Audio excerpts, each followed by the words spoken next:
Reverse gear box fit చేయడం జరిగింది ఇక్కడ. మీకు ఎలాంటి చైన్ సిస్టమ్ కూడా చూడడానికి ఇక్కడ కనపడదండి. మొత్తం డిఫరెన్షియల్ సిస్టమ్ ఉంటుంది. దీనికి 4, 50, 12 స్టీల్ టైర్లు అమర్చడం జరిగింది.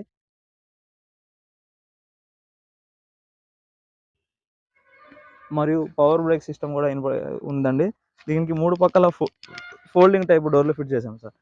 3 పక్కల డోర్లు కూడా ఫోల్డింగ్ టైపు, ఫిక్స్డ్ టైప్ కాదు. ఏ పక్క డోర్ కూడా ఆ పక్క ఓపెన్ అవుతుంది. ఇక్కడ దీనికి పవర్ బ్రేక్ కూడా అమర్చడం జరిగిందండి.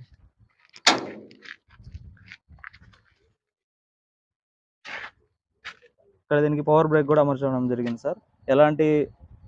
ఎలా అయితే ఆటోలకి, 4 వీలర్ ఆటోలకి, 3 వీలర్ ఆటోలకి ఆయిల్ బ్రేక్ సిస్టమ్ ఉంటుందో అలాగే దీన్ని కూడా ఆయిల్ బ్రేక్ సిస్టమ్ అమర్చడం జరిగింది.